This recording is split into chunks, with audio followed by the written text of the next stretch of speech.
Welcome to this session on onboarding customers to your apps. My name is Søren Alexandersen, and I'm a product manager in the Business Central engineering team. This session is for ISVs who build apps for AppSource, or for resellers who build pretended extensions for the customers. After this session, you'll be able to bring great onboarding experiences to your customers. We'll cover some of the existing features and some new things that we've built for the 2022 Release Wave 2 release. We're going to talk about why onboarding is important for you and for customers. We're going to talk about the basics, what you need to know to bring great onboarding experiences. And we're also going to talk about the setup experience and maybe challenge your point of view on how to bring those. And then we're going to talk about how you can bring the educational elements into your apps. So let's start with the why. Let's talk about why onboarding is important. Onboarding is important for customers because they expect to be able to serve themselves to a large extent. They want to get to the value of Business Central plus whatever apps they've added on top as soon as possible. Ultimately, that brings down the cost because they have to use fewer consultant hours to help them, and that will get them to return of investment much faster. And for you as an app builder, it's very much the other side of that equation. You want to spend your time right. You can't spend your whole life on support. With the world as your marketplace, you want to make sure that you can scale. And for that, you need to make sure you build in the right onboarding elements into your app so you can spend your time right and do what you do best, build innovation for Business Central. And that brings me to this, that any app should make sure to have a great setup experience so the user can guide themselves through the setup. And to do that, your app needs to register itself or register its setup objects in the right places inside Business Central. We'll come back to that in just a second. It also needs to expose itself to the checklist system. At least that's an opportunity so that end users and consultants and other partners out there can add your items from your apps to checklists for their users. And end of the day, you also want to make sure that you use all of the educational elements that Business Central has to offer in terms of tool tips and teaching tips and contextual help. We're going to go through all of this now. So let's start with the basics. The basic thing is what we can frame as a guided experience. So imagine you have something in your app that can provide a guided experience for users. Now, those guided experiences could come in the form of manual setup pages where you enter data. It can be assisted setups, the wizards that has a click, finish style. It can be application features, and can be tours with teaching tips that display educational content for users. It can be links pointing out to external web pages. You can spotlight the Microsoft 365 integrations with Excel and Teams. And you can play video from the checklist. All of these things are considered a guided experience. And the guided experience item table in Business Central is the cornerstone for all of these things. It's a cornerstone for setup and onboarding.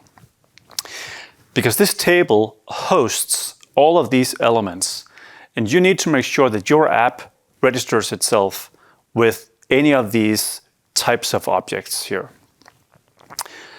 And some of these are relevant for setup, how setup is experienced for the user, how a user is taken to those setup objects after installing apps.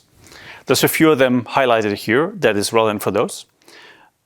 And there's also elements here that are exposed to the checklist, and that's basically all of them that can be exposed. So what you have to do is, when you look at your app, you look at every single object that you bring, every single code unit and page and so on, and you think about which of these categories is a fit for this object, and do I need to register it here in the guide experience item table. So once you've made that overview, you need to do the work and add the code that will register itself in guide experience item. So let's break down that code now and look at that. First of all, it's important to say that you don't just insert into this table. There's a facade code unit called guided experience that you need to reference to make use of those insert functions. There are insert functions for each of the types. So for manual setup, assisted setup, application feature, and so on. Make sure you use the right one because they have different subtleties that you want to be aware of. So just to run through this code quickly, first make sure you reference the facade code unit. You have a variable for that. Make sure you have a variable to capture the assisted setup group as an enum, and also the video category as an enum. And then you call the specific function you look for. In this case, it's insert assisted setup. That takes quite a few parameters. So let's go through those. First of all, you need to define the title of the setup item. And this title shows, at least in two different places. One is in the checklist. On the right side of the checklist, you have the title above the description. That's one place it shows. It also shows when you go to extension management and you run the setup for the app, you can see a list of setup options. It also presents itself there. Next, you have the short title, which is what you see on the left side of the checklist. So the very short title that will sort of define the outline of the checklist. And then, of course, you have the description of the checklist task. This is what will show on the right side of the checklist to give the user the business value of, hey, why should I complete this checklist task? What's in it for me or for my company? And here you can define the duration in minutes. How long do you think it will take this user to do this? This is important because when a user sees the list of tasks, it's likely that you want to know how long will this take me, because I may not want to do it now. If it takes 30 minutes, maybe I want to do it tomorrow or the day after. If it takes me 2 minutes, maybe I want to do it now. So try to be as precise as possible there. Next, you define which object type is being run. And for assisted setups, it has to be a page. And then you define the specific page that you run. In this case, I have a shoe size setup wizard that I want the user to run. And ideally, they will be able to run that inside the checklist. And then you have to define the assisted setup group. What is that? Well, the assisted setup group is the grouping in the assisted setup list. It's these headers that is shown here that define the groups. So make sure you put your setup element into the right place here. That speaks to the value of this specific setup item. Next, you want to specify the link to the video for the setup item. This is not the video you can show in the checklist. This is what is called the product videos, that overview, where you can insert a link here so it can be played from here as well. And next, you also need to define the video category. We don't surface the video category at this moment inside Business Central, but align it to what you chose in the assisted setup group, because they're very much aligned from a naming terminology. Next, you define the link to the help for this setup item. And notice here that this is not the same help link as is shown in the help pane, or where you're on the page and you hit Control F1 to go to help. This help here is what is shown in the assisted setup list in the Learn More column. So be sure to check that you have these links right, because they're a bit different. And finally, and a very important parameter here at the end, this specifies if this setup item is the primary setup for the app. And that's important because if you have multiple setup items for the app, we will try to run the one we think is relevant. And I'll come back to this later, but I can just mention it now as well. If there's only one setup item for the app, we'll just run that when the user has installed the app. If there's multiple setup items, we will run the one that is specified as primary, like in this example. If there's multiple setup items and there's not a primary, we will show the user a list of all the setup options, because then we don't know which one to run. It's important to know that you have to control which one is primary. So let's say I published an app now. I set this page here as the primary setup item. Then 6 months from now, I want another item to be the primary, I have to control in my upgrade code that I will remove the primary designation for the previous setup item.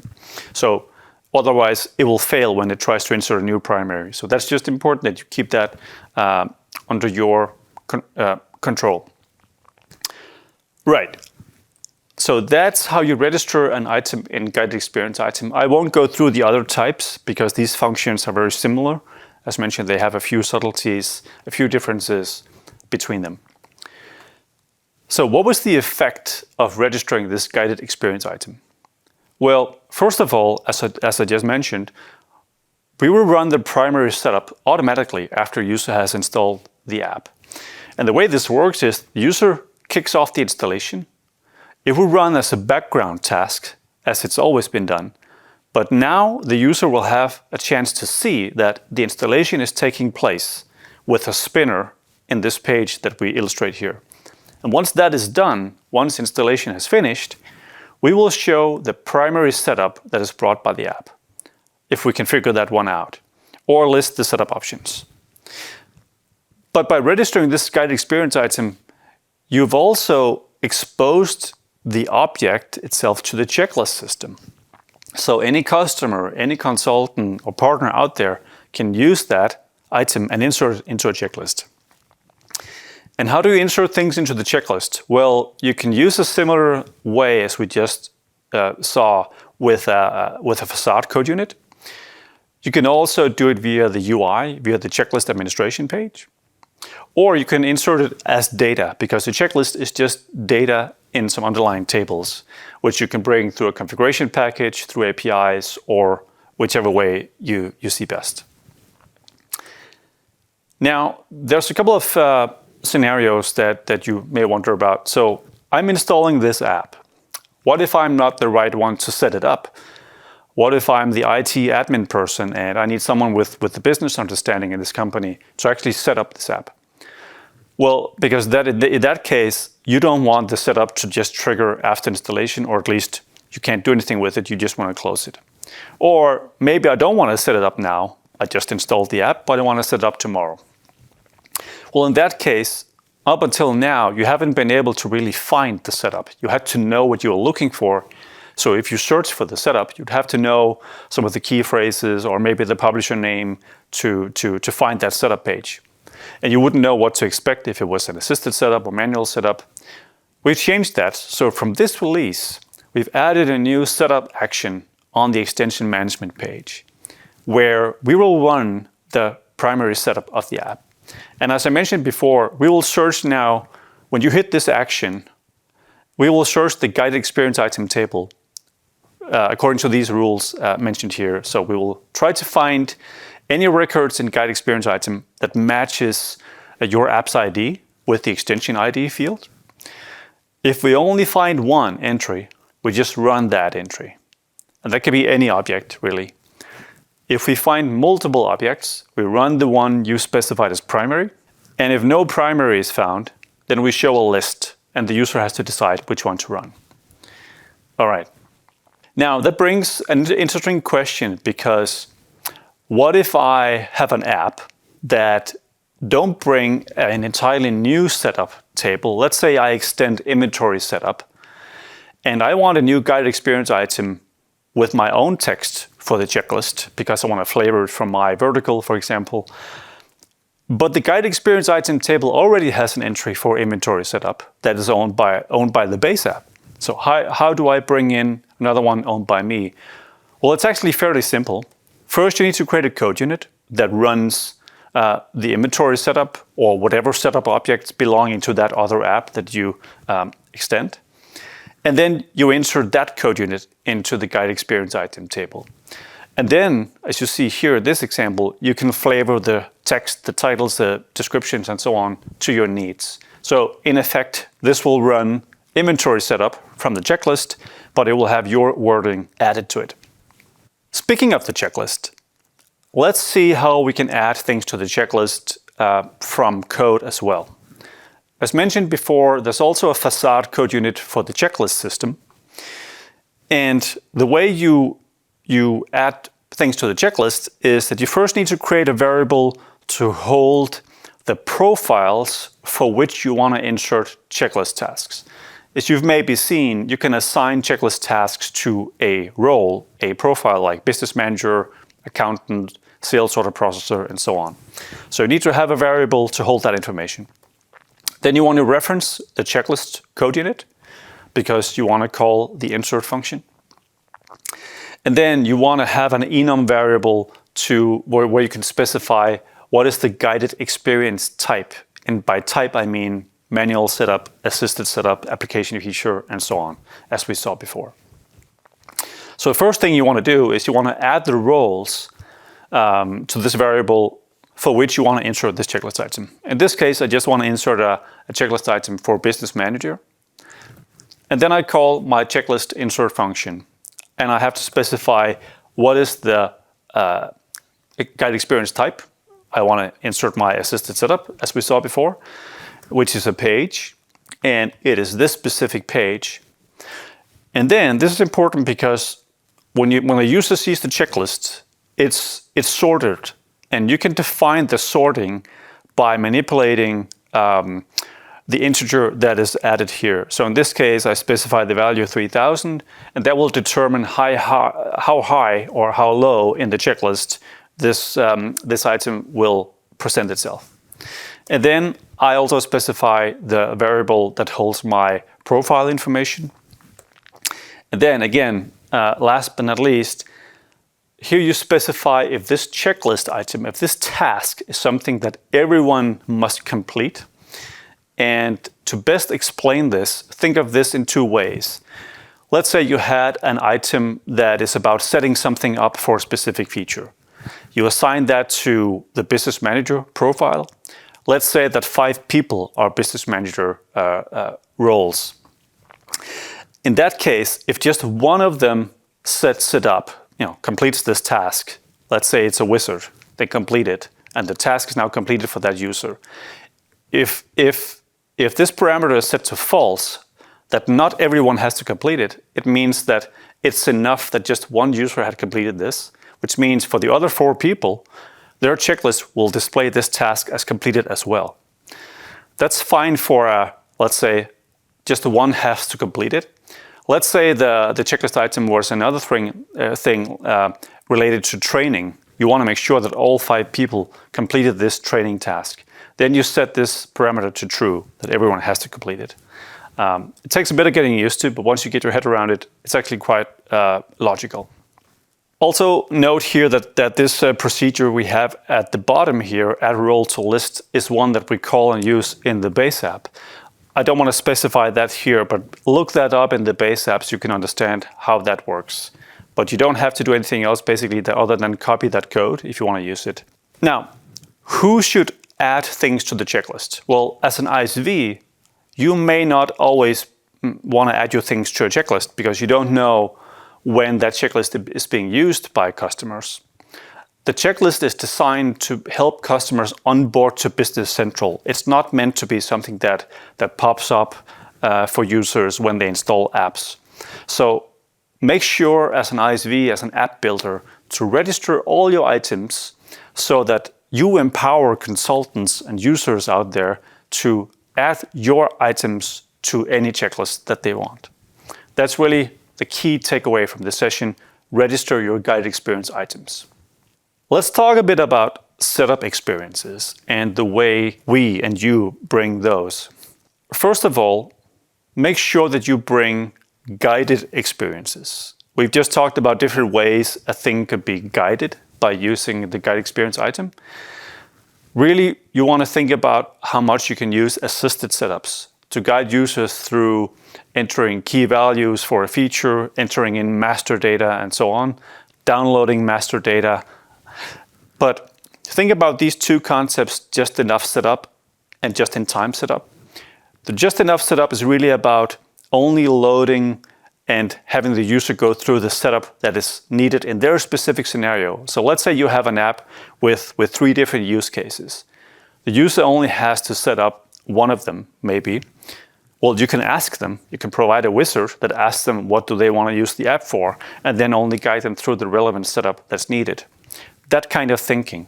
So we only add data and set up the things that are really needed for the business scenario the user has.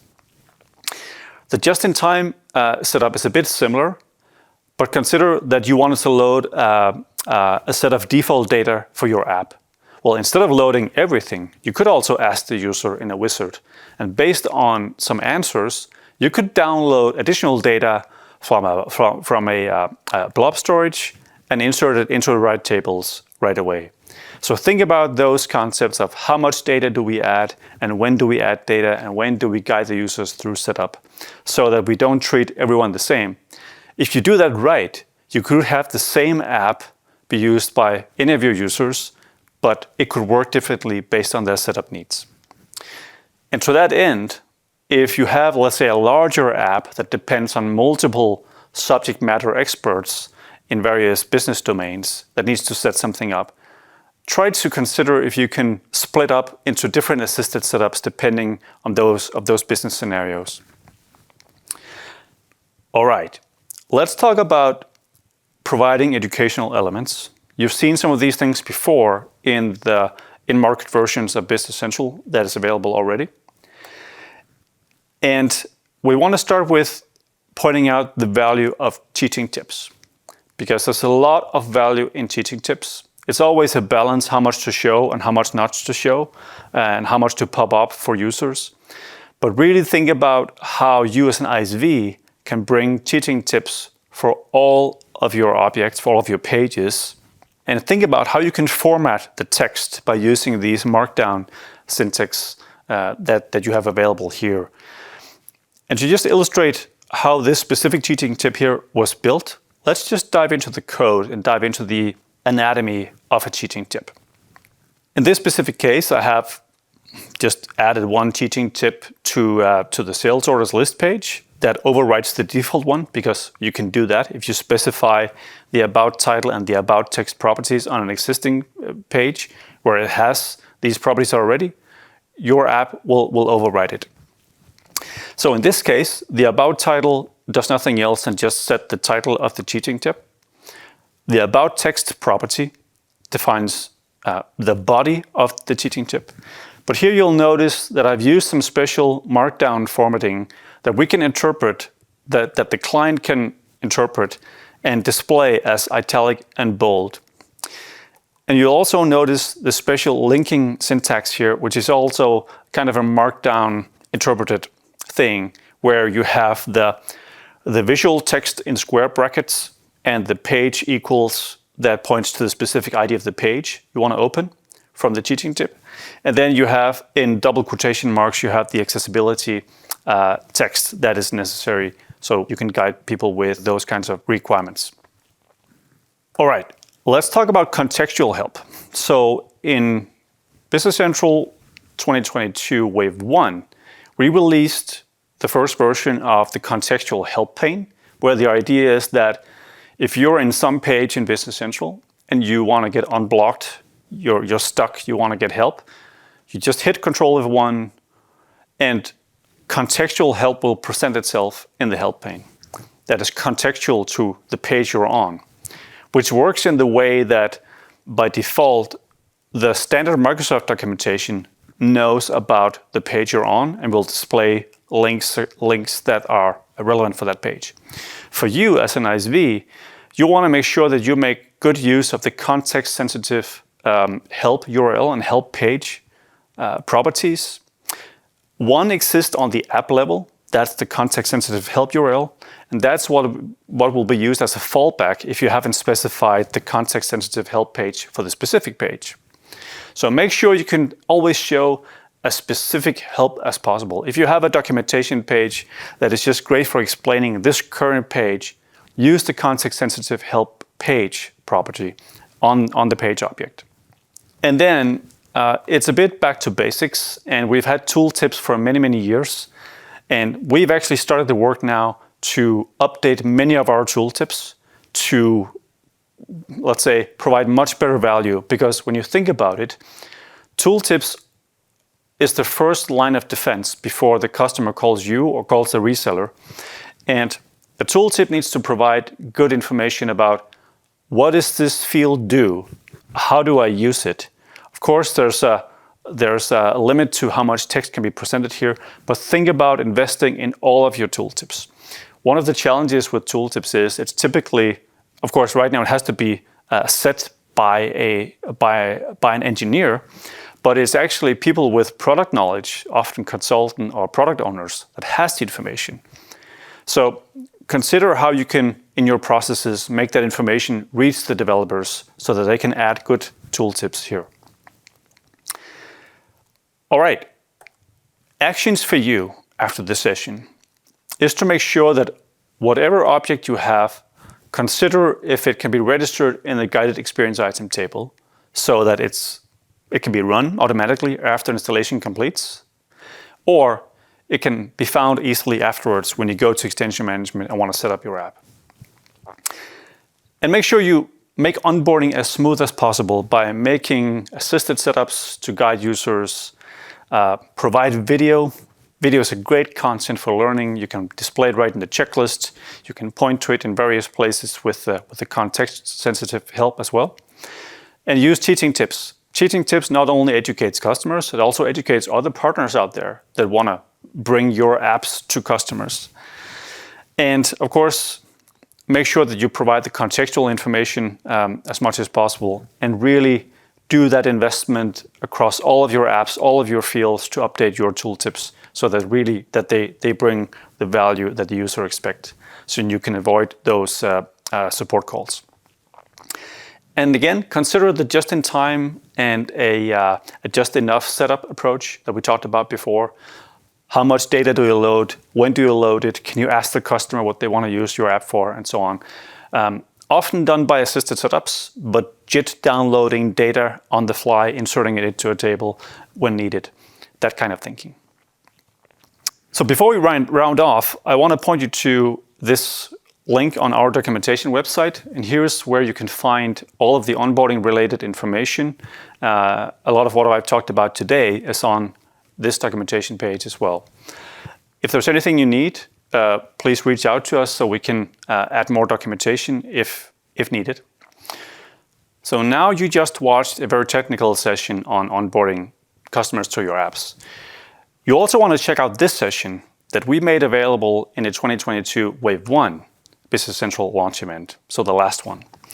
This is a more, let's say, holistic, business-oriented view of the onboarding elements that covers not only the ISV side, but also the reseller side. Then there's a number of resources. Of course, you have the option to engage with the engineering team on Yammer, so we'd love to answer your questions there. We also have a public discussion and, let's say, sharing with the community and everyone out there on Twitter. And you can also watch the other Business Central launch event sessions using the link that is shown on screen here. And finally, if you have any idea for how you think can make Business Central a better product, make sure that we capture your great ideas here on the aka.ms/bcideas. And with that, I want to thank you for watching. Have a great day.